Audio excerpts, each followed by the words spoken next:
은혜 받으실 말씀은 요한복음 12장 1절부터 11절입니다. 요한복음 12장 1절부터 11절 말씀입니다. 신약 167페이지 전후에 있습니다. 요한복음 12장 1절부터 11절 말씀을 제가 교독하겠습니다. 6월절 엿새 전에 예수께서 베다니에 이르시니 이곳은 예수께서 죽은 자 가운데서 살리신 나사로가 있는 곳이라. 거기서 예수를 위하여 잔치할세 마르다는 일을 하고 나사로는 예수와 함께 앉은 자 중에 있더라. 마리아는 지극히 비싼 향유 곧 순전한 나드 한 근을 가져다가 예수의 발에 붓고 자기 머리털로 그의 발을 닦으니 향유 냄새가 집에 가득하더라. 제자 중 하나로서 예수를 잡아줄 바른 유다가 말하되 이 향유를 어찌하여 300데나리온에 팔아 가난한 자들에게 주지 아니하였느냐 하니 이렇게 말함은 가난한 자들을 생각함이 아니오 그는 도둑이라 돈깨를 맞고 거기 넣는 것을 훔쳐가미러라. 예수께서 이르시되 그를 가만두어 나의 장례할 날을 위하여 그것을 간직하게 하라. 가난한 자들은 항상 너희와 함께 있거니와 나는 항상 있지 아니하리라 하시니라. 유대인의 큰 무리가 예수께서 여기 계신 줄을 알고 오니 이는 예수만 보기 위함이 아니요 죽은 자 가운데서 살리신 나사로도 보려 함이러라. 대제사장들이 나사로까지 죽이려고 모의하니 나사로 때문에 많은 유대인이 가서 예수를 믿음이러라. 아멘. 할렐루야. 우리 아버지 하나님은 사랑이십니다. 그 하나님은 여러분과 저를 사랑하십니다. 또한 그 하나님은 여러분과 저를 위한 놀라운 계획을 갖고 계십니다. 2월 12일 수요일 새벽 기도회를 통해서 다시 한번 저와 여러분이 우리 주님의 풍성한 사랑을 체험하시고 또 우리를 향한 놀라운 계획을 발견하게 되시기를 주 예수 그리스도의 이름으로 축복합니다.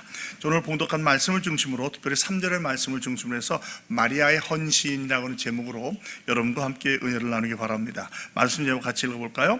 마리아의 헌신. 이 말씀은 마태, 마가, 누가, 요한복음에 다 나오는 말씀이에요. 오늘 요한복음의 말씀이고 마태복음에는 26장 6절로 13절에, 마가복음에는 14장 3절로 9절에, 누가복음에는 10장 38로 42절에 나오고요. 또 누가복음은 7장에 보면 36절로 50절에 다른 기름을 붓는 이야기가 나와요. 그래서 이 마리아가 어떤 분이 막달라 마리아라는데 아마 막달라 마리아는 구별될 겁니다. 이 마리아는 나사로와 마르다의 자매 마리아고 막달라 마리아는 7귀신 들렸던 다른 여자를 의미합니다. 그래서 이걸 우리가 조금 분별하면서 말씀을 볼 수 있길 바라요. 여기서 우리가 이제 보는 것은 특별히 그 마리아의 그 믿음이잖아요. 믿음. 주님께서 칭찬한 믿음이 한 4군데 나오는데, 첫 번째 마태복음 8장 5절로 13절에 보면 로마 백부장의 믿음을 보고 주님 놀라면서 칭찬하셔요.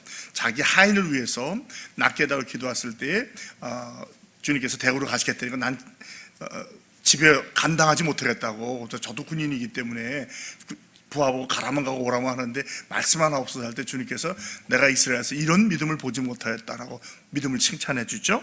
두 번째는 마태복음 15장 4절 21절에 28절인데 가나안 여인의 믿음, 이방 여인인데 그 딸이 흉악한 귀신에 들렸어요. 구해달라고 하니까 주님이 빵 부스러기를 내가 주지 않겠다고 했더니 옳습니다마는 개들도 거기서 먹지 않게 할 때 그 믿음을 보시면서 내 믿음이 귀하다고 또 내 딸이 나았다고 얘기해 주시고요. 또 세 번째는 마가복음 12장 41절로 44절에 나오는데 그 가난한 과부의 믿음. 똑같은 그 바리새인과 그 과부가 성전에 가서 기도할 때 과부는 돈을 내면 유대인은 그 돈을 내면서 막 눈에 띄게 자랑했지만 이 과부는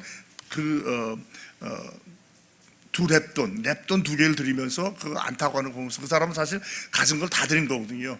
그러면서 또 그 믿음을 칭찬하셔요. 그리고 오늘 와서 또 나사로와 마르다와 자매인 마리아를 보면서 주님께서 아주 칭찬한 믿음, 오늘 말씀에는 안 나오지만 다른 병행 복음을 보면 이것이 이 세상에 복음이 전파되는 어디에서든지 기념되리라, 기억되리라. 지금 실제로 하나의 복음이 전파되는 온 세상에서 이 말씀이 증거되고 있잖아요. 그 약속이 그대로 이루어진 것을 볼 수 있습니다. 그래서 이제 핵심은 믿음인데 이 믿음이 과연 어떻게 표현되는가, 이제 마리아와 또 또 가룟 유다를 보면서 하나님을 사랑하고 헌신하는 사람의 믿음의 표현과 또 겉으로는 정말 믿는 것 같고 제자 중에 한 명인 것도 같고 심지어는 돈도 맡았던 사람인데 얼마나 위선적이고 비판하면서 자기를 나타내가는 것을 우리가 비교하면서 우리는 과연 어떠한 신앙을 가져야겠는가를 생각해보는 귀한 시간이 되기를 바랍니다.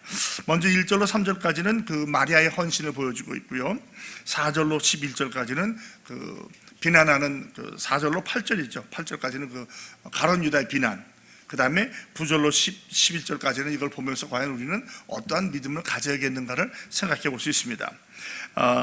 6월절 엿새 전에 예수님께서 베단에 이르렀다고 그래요. 1절에 보면 우리 11장에서 봤지만 주님께서 예루살렘 성전에서 말씀을 전하다가 그 서기관과 대제사장들이 이제 체포령을 내리죠. 누구든지 보면 신고해라. 그러니까 사실 이 잔치는 어쩌면서 굉장히 위험한 잔치였어요. 왜냐하면 이 베다니가 예루살렘에서 불과 한 2km 정도 거리밖에 안 돼. 이게 골짜기만, 기드론 골짜기만 지나면 그 언덕이 베단이거든요. 주님께서 여기 와서 종종 쉬셨고 또 마리아, 마르다, 나사로가 살던 곳입니다. 그러니까 뭐 2km라면 뭐 얼마 안 되잖아요. 그러니까 굉장히 그 위험이 일어날 수 있는 반경 안에서 이 잔치가 일어나고 있어요. 왜냐하면 여기는 죽은 자 가운데 살리셨던 나사로가 있는 곳이에요. 그러니까 여기는 굉장히 상징적인 의미가 뭐냐면 죽음과 부활을 의미하는 거예요. 그러니까 주님이 이제 곧 일주일 후면, 불과 일주일이면 세상을 떠나실 텐데 그 후에 부활을 상징한다는 그런 의미가 있습니다. 2절에 거기서 예수를 위하여 잔치합니다. 왜 잔치를 하죠? 나사로 살려줬으니까 얼마나 고맙겠어요. 그러니까 뭐 나사로 집에서 했다는 것이 아마 정서로 되어 있습니다.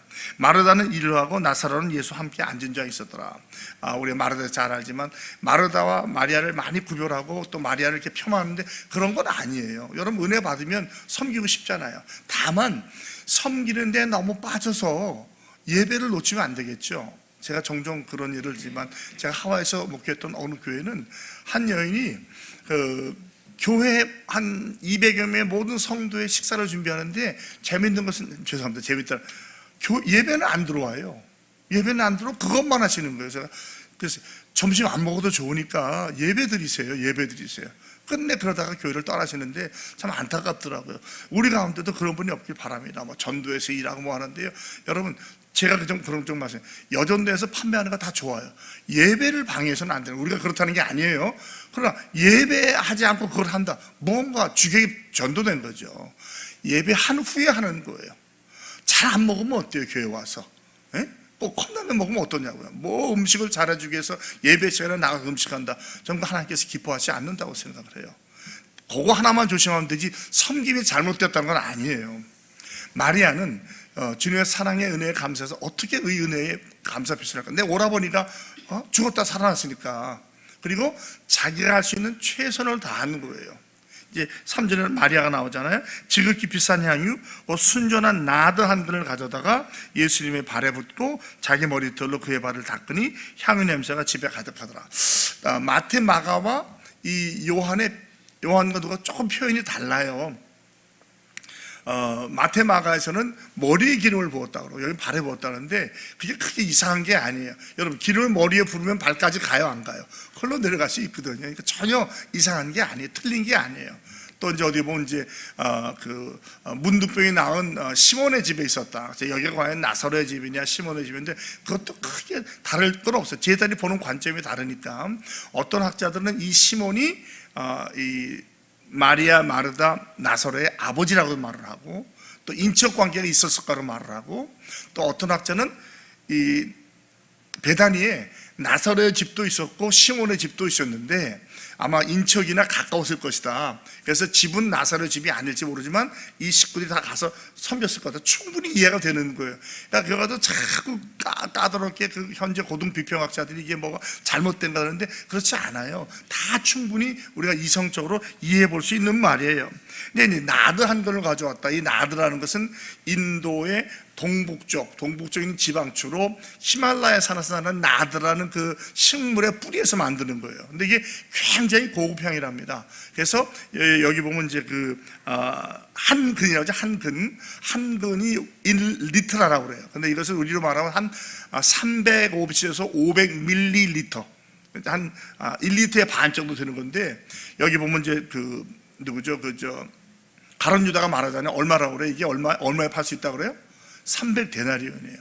300데나리온, 한 데나리온이 건강한 노동자가 그때 하루에 받던 삭시예요. 그러니까 300이면 어째 1년이에요, 1년. 그 당시는 5일제가 주 6일 근무니까 한 50일, 60일 빼고 나면, 안식일이나 중요한 일 빼고 나면 1년 내내 일해서 하나도 안 하고 모아야 300데나리온이 되는 거예요. 오늘날 그 노동자의 1급으로 친다면 한 최소 2천만 원에서 한 3, 4천만 원, 어떤 분은 5천만 원까지 보는데 뭐 그 정도라는 거죠. 그러니까 결코 적은 돈이 아니라는 거예요. 여러분, 요 작은 거 하나에 얼마나 크겠어요? 제가 성지순례 갔다가 그 애굽에 갔을 때 그 가이드가 그 향수 파는 데를 데려가더라고요. 이제 여러 성지순례 가시면 꼭 그런 데 가게 되거든요. 정말 비싸더라고요. 정말 비싸요. 유리병 요만한 거 하나에 몇백 불 가고 몇천 불 가면 농도가 짙고 순 원액일수록 값이 비싸져요. 우리가 생각하는 요즘에 뭐 뿌리는 뭐 그런 거 있잖아요. 그거는 많이 물을 희석한 거예요. 근데 원액은 말도 못하게 비싸요. 그리고 잘 보여주지도 않아요. 장에 넣어놓고, 이 향수라는 게 원래 휘발성이 있잖아요. 그러니까 열어놓으면 자꾸 날아가는 거예요. 그래서 이 병도 유리병에다 꼭 유리병을 쓰더라고요. 절대로 플라스틱 안 써요. 쇠 안 쓰고 유리병 뚜껑으로 막더라고요. 그래서 이제 저도 한번, 진짜는 아닌데 요만한 거 옛날에 한번 사와본 적이 있었는데 상당히 비싸더라고요. 그때 이제 기념으로 사왔는데 기억도 안 나. 제가 썼는지 뭐 어땠는지 모르겠지만 하여튼 그렇게 비싸다는 거죠. 이제 그걸 마리아가 가져온 거예요. 그러면 마리아는 지금 부자였을까? 학자들은 해석하기를 유대에는 부모님이 자녀들한테, 특별히 딸한테 이게 혼수용으로 이걸 준다는 거예요. 시집갈 때 가져가라고. 그러니까 아주 중요한 일이나 위급할 때 사용할 수 있는 거라는 거죠, 이게. 그래서 아마 이게 마리아가 갖고 있었던 것이 아닌가라고 생각을 해요. 그리고 발에 부었다. 그러니까 이제 뭐 해서 발까지 왔겠죠. 근데 자기 머리털로 닦는다고 그래요. 이 머리털로 닦는다는 게 굉장히 중요한 의미가 있는 게 뭐냐면, 여자들은 긴 머리가 자기의 영광이에요. 그리고 이 머리는 아무 데서나 풀지 않아요. 제가 아는 한은 여인들이 머리를 풀 때는 남편 앞에서만 머리를 풀 수 있어요. 그러니까 어디 가서 머리를 풀면 아주 좀 천한자절 보이는 거예요. 그런데 이 여자는 결혼도 안 했지만 예수님께서 자기 머리를 풀고 발을 닦아요. 자기한테 가장 소중한 부분으로 가장 좀 깨끗하지 못한 부분을 닦는다는 거죠. 이게 바로 주님을 사랑하는 모습이라는 거죠. 우리가 아무리 뭘 한다고 해도, 헌금을 하고 봉사를 하고 좋은 일 해도 주님의 영광에 비하면 사실은 아무것도 아닌 거예요. 다만 우리가 주님께 이렇게 사랑을 표현하는 방법 중에 하나인 것이죠. 이런 헌신을 보여줬어요. 그러니까 뭐 이 향이 좋으니까 향냄새 쫙 가득하잖아요. 종종 보면 이제 좋은 향기는 냄새가 나잖아요. 조 목사님 나한테 향수 냄새 맡았나? 맡아죠. 제가 이제 몸에 땀이 많이 나니까 이제 향수를 좋아서 쓰는데, 제가 이전에 수영로께서 사역할 텐데 향수를 좋아하니까 이 엘리베이터에서 사무실까지 거리가 한 이 정도가 되는데, 그 간사님이 그래요. 목사님은 엘리베이터 내리면 벌써 냄새가 나요 그러더라고요. 향수 냄새가 난다는 거죠. 그래서 저는 그래 뭐 땀 냄새 나는 것보다 향수 냄새가 나는 게 좋겠지, 그런 얘기를 하는데, 그러니까 뭐 온 집안에 가득 찬 거예요. 그러니까 이 손님이 오면 주로 향을 부어준다고 그래요. 이게 좋은 향은 아니겠지만, 그래서 그 손님의 어떤 좀 부끄러움과 그런 가려주는 거죠. 먼 길을 오니까 사막을 오면 땀은 얼마나 났을 것이며 발에는 손발에 얼마나 먼지가 많았겠어요. 그것을 커버하는 법 중에 하나가 머리에다 향을 부어주는 거예요. 그럼 그것이 온 집안에 펴지게 되는 것이죠. 자, 이런 마리아가 이런 헌신을 했을 때 4절에 보면 제자 중에 하나로서 예수를 잡아줄 가룟 유다가 말을 해요. 학자들 말하기를 아마 12제자 중에서 가룟 유다가 가장 똑똑했을 것이다, 총명했을 것이다, 머리가 빨랐을 것이다. 왜냐하면 재정은 아무한테 안 맡기잖아요. 예수를 팔아줄 사람, 이미 예수를 팔기로 작정이 돼 있던 사람이죠. 그가 말을 하는데 5절에 이 향유를 어찌하여 300데나리온에 팔아 가난한 자에게 주지 않았냐. 아주 이성적이죠. 아주 합리적이죠. 아니 이런 거 어떻게 한 사람으로 이렇게 쓰냐. 주님도 안 기뻐하셨을 거야. 아셨다면. 이거는 부재해지하는데 아주 합리적인 말인데, 이 뒤에 보면은 뭐라고 나왔어요? 7절에 이렇게 말하면 가난한 자들 생각함이 아니요 그는 도둑이라 돈꾀를 맞고 거기 넣는 것을 훔쳐감이라. 이 훔쳐감이라는 게요 현재 진행형이에요. 그러니까 한두 번 훔친 게 아니라 계속 그러고 있었다는 거예요. 어쩌면 제자들도 알고 있었을지 모르는 이야기예요. 물론 요한이 이 글을 쓸 때는 이제 주님이 돌아가시고 부활하신 뒤에 썼으니까 그걸 기억하고 했는지 모르겠지만, 많은 학자들 말하기를 이걸 보면 이 사람은 습관적인 도적이었다는 거예요. 그리고 그것을 가지고 구제한다는 명목하에 자기가 사적으로 착복을 한 거죠. 유대인들 보면 유대 종교 지도자 랍비들이 그렇게 했어요. 제사장들이 그 성전에 그 헌금 교회가 있는데 꼭 구제 헌금통이 있습니다. 우리 교회도 구제 헌금 있잖아요. 굉장히 중요한 거로 생각을 해요. 이 구제 헌금을 가서 자기들이 관리하면서 자기들이 가난한 자를 돕는다는데 많이 자기들이 착복을 했다는 거예요. 그러니까 여러분, 물론 하나님의 돈은 그렇게 하면 안 되겠지만 구제라는 이렇게 목적 헌금 같은 거는 그대로 쓰여야 되는 거예요. 우리 교회도 꼭 월삭 기도 때 헌금하잖아요. 그 헌금은 뭐예요? 선교와 구제로서 쓰임 받습니다. 저는 굉장히 중요한 의미가 있다고 생각을 해요. 그래서 우리가 계속 이거 실천하는데 저는 굉장히 의미가 있다고 생각을 하고 계속해서 일을 해야 된다고 생각을 해요. 개인적으로 하는 것도 좋지만 교회적으로 모일 때마다 그런 헌금을 가지고 우리 주위의 연약한 지체들, 힘든 지체 도와주는 것 아주 좋은 일, 잘하는 일이라고 저는 생각을 합니다. 그때 예수께서 그걸 보고 말하는 거 다 들으셨던 거예요. 그리고 말하기를 가만두어라, 나의 장례할 날을 위하여 그것을 간직하게 하라. 이 간직한다는 말이 그럼 뭐 향수를 간직하는 겁니까? 뭐 해석이 이제 언어를 보면 그 향수를 간직한다는, 향수를 다 뿌렸는데 뭘 간직하겠어 할 수 있는데, 학자들 말은 그게 아니라 이 일들을, 이 사건을 마리아가 기억할 수 있게 해라. 그 다음에 다른 성경을 보면 그것이 아니라 전 세계 복음이 전파되는 데에 바로 이 일이 증거되게 하라, 그런 의미가 있었다는 것이죠. 그러니까 마리아는 꼭 알고 한 건 아니에요. 제가 보기에는 마리아가 알고 한 건 아닌데 주님은 아시잖아요, 모든 걸. 그러니까 마리아가 사랑과 헌신을 표현한 게 그것이 바로 주님의 장례를 준비한 게 된 거죠. 그래서 사실 주님도 장례사 갔을 때 그 아리마대 요셉이 그 향유를 갖다 부르잖아요. 그 유대인들의 관습 중에 하나예요. 장례할 때 마른 곳에 땅에 들어갈 때 살이 쉽게 말라 썩으니까 그걸 막기 위해서 이제 방부제가 되기도 하고 방향제가 되기도 하고 이걸 뿌리는데, 모략 같은 거 뿌려주는 거거든요. 그런 게 있었던 거 가요. 그리고 주님께서 중요한 말씀, 가난한 자는 항상 너희와 함께 있거니와 나는 항상 있지 아니하리라. 그러니까 우리가 주님을 예배하는 것과 또 구제하는 것이 다르기도 하지만 같은 의미가 있는 거예요. 예배하는 것이 곧 구제이기도 하고, 그러나 또 구제가 다는 아니라는 거죠. 그러니까 이것을 우리가 잘 구분해서 때와 시를 잘 구별해야 되겠다. 그게 맞지 않습니까? 물론 주님 우리 안에 지금 성령으로 계시지만 물리적으로 주님 우리 함께 하시지 않죠. 하늘에 계시고 우리가 중보기도 하고 계셔요. 그러나 가난의 문제는, 질병의 문제는 아마 주님 나라 갈 때까지 계속 이어질 거예요. 그래서 이 일은 성도들이 해야 되겠다. 어느 신학자가 말하기를 가난과 이 구제는 세상에 아무리 돈을 퍼부어도 안 된다고 했어요. 성도들이 하면 된다는 거죠. 굉장히 전 중요한 의미가 있다고 생각을 해요.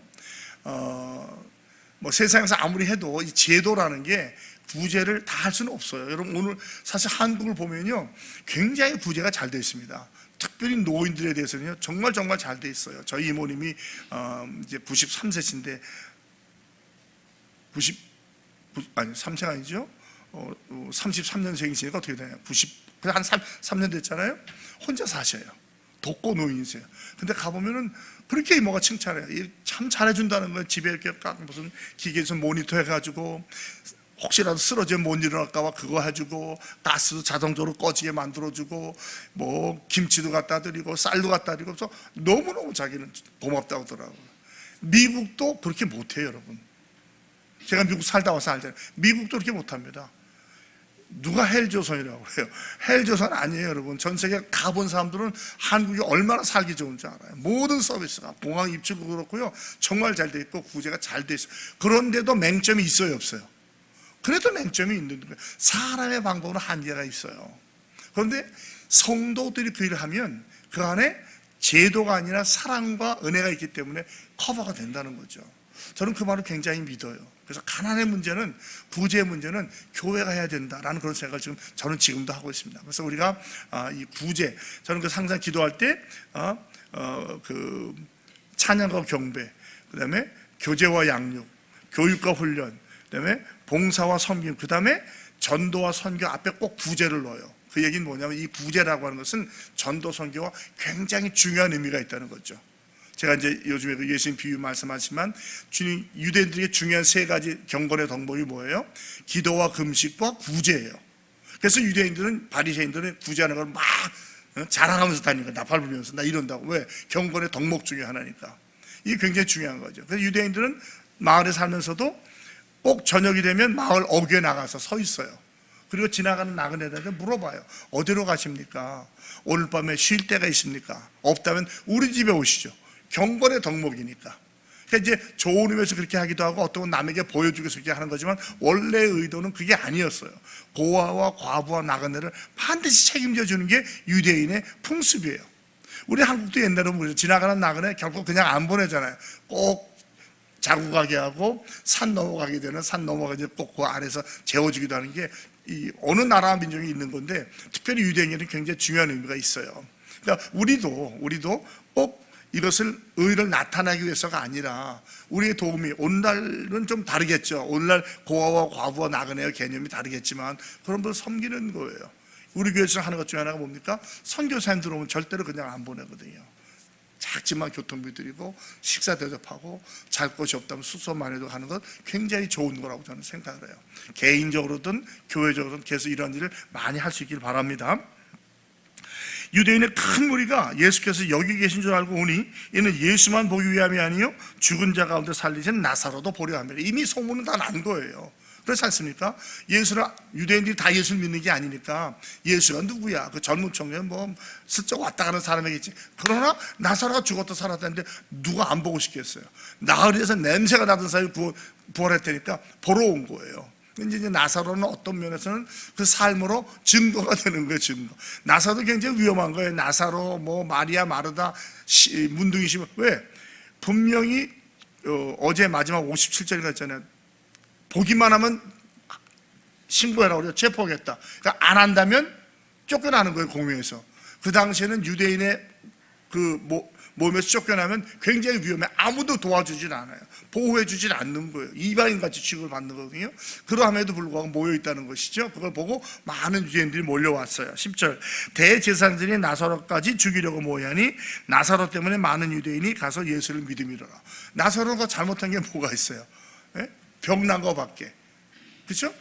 어쩌면 나사로가 아직도 예수를 완전히 안 믿을 수도 있는 거예요. 병이 낫다는 거예요. 그게 죽어서 살아났는데 그게 고마워서 잔치 벌이는데 그것도 이 종교 지도자들은 아주 고가운 거예요. 안 이꺼운 거예요.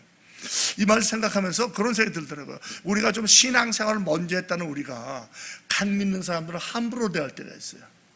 교회 절차도 안 따르고 네가 뭔데 뭐 나서러 하려고 그래. 그런 일이 여러분 있을 것 같아요? 없을 것 같아요? 있어요. 교회 안에서. 그래서 간 믿은 사람이 교회를 떠나는 경우가 있어요. 제 동생이 목회했던 교회인데 어느 신자가 와서 거기는 무지무지 더운 데예요. LA에서 밸리라고. LA보다 10도 이상 높은 데 화실에다가 이분이 너무 고마운데 너무 더우니까 얼음 만드는 기계 있잖아요. 얼음 만드는 기계를 갖다가 설치를 했어요. 장로님들이 난리가 난 거예요. 당연히 허락도 안 받고 이거 달았다고. 당장 떼라고. 그래서 그분이 떼가지고 교회를 떠났어요. 여러분 어떻게 생각하세요? 그런 절차가 더 중요한가요?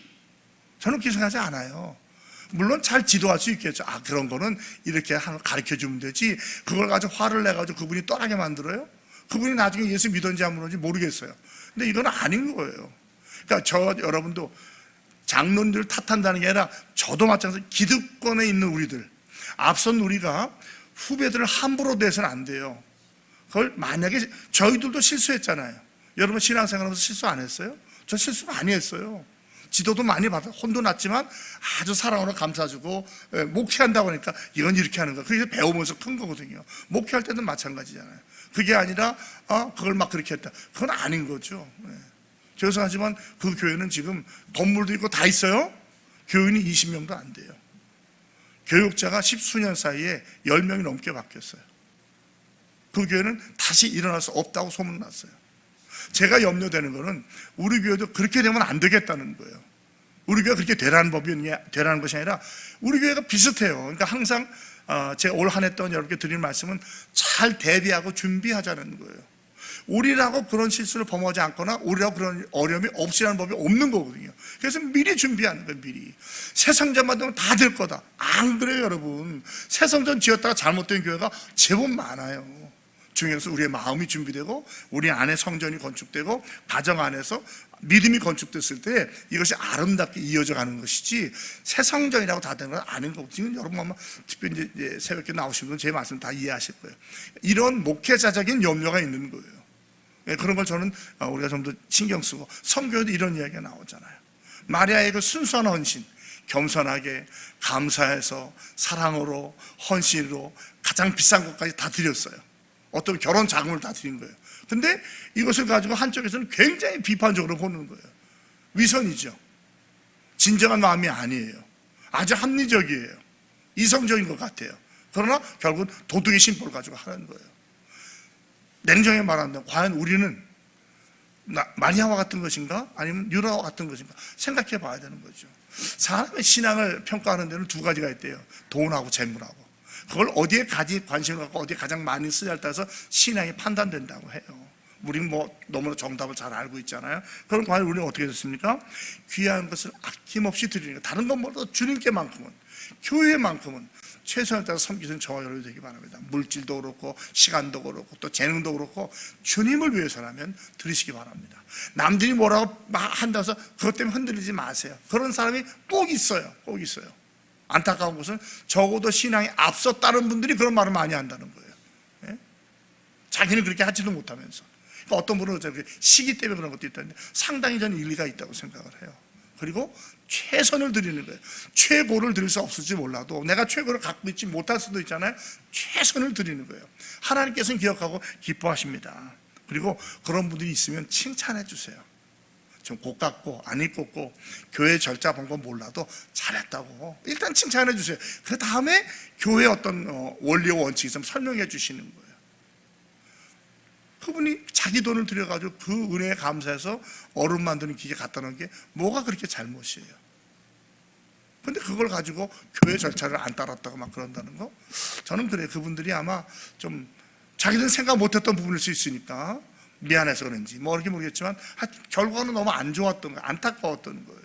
그러니까 우리에게도 그런 일이 없으란 법이 없어요. 꼭 그것만이 아니라 여러 가지 교회 일을 볼 때 우리 앞선 자가 함부로 뒷선 자들을 판단하거나 또 정죄함으로 말미암아 그들이 마음의 상처를 받을 수 있다는 거죠.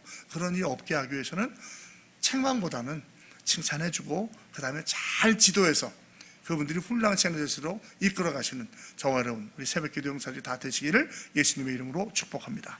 하나님 아버지, 마리아 헌신을 통해서 우리가 참 은혜 받고 감사한데 이걸 가지고 또 불평하고 또 그 잘못된 말을 하는 가룟 유다를 봅니다. 주님, 우리가 이 마리아가 될지 유다가 될지를 잘 생각해 보게 하시고 하나님 정말 주님을 한 사랑으로 겸손으로 최선을 다해서 최고를 드리는 마리아 같은 우리가 될 수 있도록 도와주시옵소서. 때때로 우리가 볼 때 안 이롭고 고깝고 아닌 것 같은 것이 보일지라도 함부로 판단하거나 정죄하지 않게 하시고 일단 선행을 보면 칭찬해주고 격려해주고 선한 길로 인도하는 앞선 자들이 다 되게 하여 주시옵소서. 오늘 하루도 항상 주님의 마음을 기억하면서 마리아와 같이 주님을 최선을 다해서 섬기는 마음으로 살아가는 인천중앙의 성도들 다 되게 하여 주시옵소서. 예수 그리스도의 이름으로 축복하며 기도합니다. 아멘.